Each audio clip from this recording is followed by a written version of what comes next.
Saudara-saudariku terkasih, salam sukacita untuk kita semua. Jangan lupa bahagia. Sudahkah kita memberi senyum hari ini? Minggu 22 Februari 2026. Hari Minggu Prapaskah pertama. Mari kita awali permenungan kita hari ini dengan tanda kemenangan Kristus. Dalam nama Bapa dan Putra dan Roh Kudus. Amin. Permenungan kita diambil dari Injil Matius bab 4 ayat 1 sampai 11.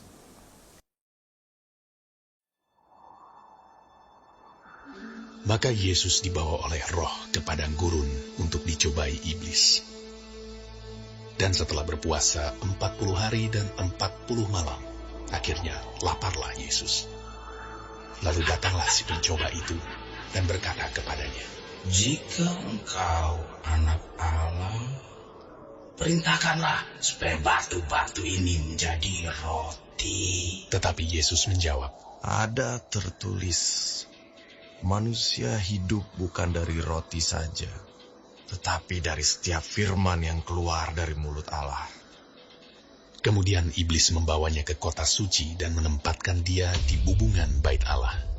Lalu berkata kepadanya, "Jika engkau anak Allah, jatuhkanlah dirimu ke bawah, sebab ada tertulis mengenai engkau, Ia akan memerintahkan malaikat-malaikatnya, dan mereka akan menatang engkau di atas tangannya, supaya kakimu jangan terantuk kepada batu."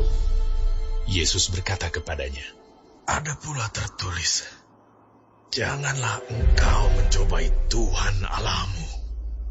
dan iblis membawanya pula ke atas gunung yang sangat tinggi dan memperlihatkan kepadanya semua kerajaan dunia dengan kemegahannya, dan berkata kepadanya, "Semua itu akan kuberikan kepadamu jika engkau sujud menyembah aku." Maka berkatalah Yesus kepadanya, Nyala iblis, sebab ada tertulis, engkau harus menyembah Tuhan Allahmu, dan hanya kepada Dia sajalah engkau berbakti. Lalu iblis meninggalkan dia. Dan lihatlah, malaikat-malaikat datang melayani Yesus. Saudara-saudariku terkasih, bacaan Injil hari ini mengisahkan Yesus dicobai iblis di padang gurun selama 40 hari setelah berpuasa. 3 kali Yesus dicoba iblis. Pertama, godaan jasmani, yakni roti. Iblis berkata kepada Yesus, "Jika engkau anak Allah, suruhlah batu ini menjadi roti." Yesus berkata, ada tertulis manusia hidup bukan dari roti saja. Jawaban ini menegaskan bahwa hidup ini karena kebaikan, karena kemurahan Allah yang memelihara dan memenuhi kebutuhan hidup manusia.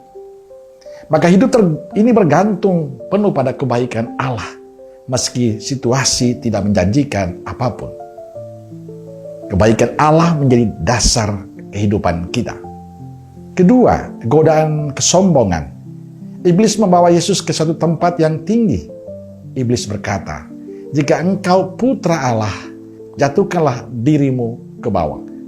Sebab ada tertulis mengenai engkau, Ia akan memerintahkan malaikat-malaikatnya, dan mereka akan menerima engkau di atas tangannya, supaya kakimu jangan terantuk pada batu."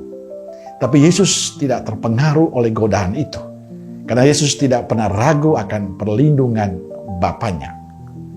Dan ketiga, godaan kekuasaan duniawi. Iblis selalu membawa Yesus ke atas gunung yang tinggi dan memperlihatkan kepadanya semua kerajaan dunia dengan kemegahannya. Iblis berkata semua itu akan diberikan kepada Yesus jika Yesus menyembahnya. Tawaran ini tidak gratis, karena iblis menawarkan imbalan Yesus menyembah Dia. Dan tawaran ini ditolak Yesus. Tegas Yesus mengatakan bahwa hanya Allah sajalah yang patut disembah.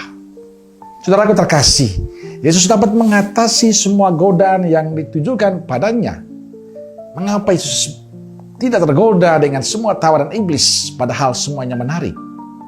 Karena Yesus sepenuhnya bersandar pada Allah Bapa, memiliki fokus total pada kehendak Bapa dan menolak berkompromi dengan dosa meskipun berada dalam kondisi fisik terlemah. Sebagai manusia kita mengalami banyak godaan dalam hidup. Kita sering gagal menghadapi godaan itu. Kita jatuh dalam godaan itu. Mengapa kita mudah jatuh dalam godaan? Karena kita lupa akan peran Tuhan dalam hidup kita. Karena kita kurang setia pada Tuhan. Karena kita menjauhkan diri dari Tuhan dan mengandalkan kemampuan, kepintaran kita. Karena kita tertutup hati untuk tuntunan Allah. Karena kita lebih mudah berkompromi dengan dosa. Saudaraku terkasih, selama masih ada nafas, kita akan selalu menghadapi godaan-godaan dalam hidup kita. Hanya dua kemungkinan yang terjadi. Kita jatuh dalam godaan itu, atau kita menang menghadapi godaan seperti Yesus. Sampai Tuhan hari ini memberi inspirasi pada kita lewat kisah Yesus yang menang menghadapi godaan. Kita perlu lebih mendekatkan diri kita pada Tuhan dalam doa, dalam ekaristi dan permenungan kita. Selalu menyadari bahwa berkompromi dengan dosa akan membawa kita kepada kebinasaan. Maka kita perlu kuat dalam relasi dengan Tuhan, supaya kita dibimbing dan dituntun oleh Tuhan ke jalan yang benar. Masa Prapaskah adalah waktu yang tepat untuk kita lebih tekun dan setia pada Tuhan, lebih mengandalkan Tuhan. Pada saat kita memutuskan untuk pantang dan puasa, di sanalah tantangan paling besar untuk kita. Tapi bila kita dekat dengan Tuhan, tekun dan setia membangun relasi dengan Tuhan, berkat itu melimpah untuk kita. Dan kita yakin kita bisa melewati godaan-godaan itu dengan baik.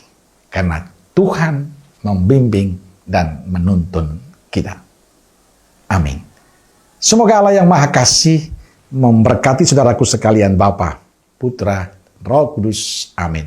Roh Kudus Nazaret, doakanlah kami. Amin. Berkah dalam.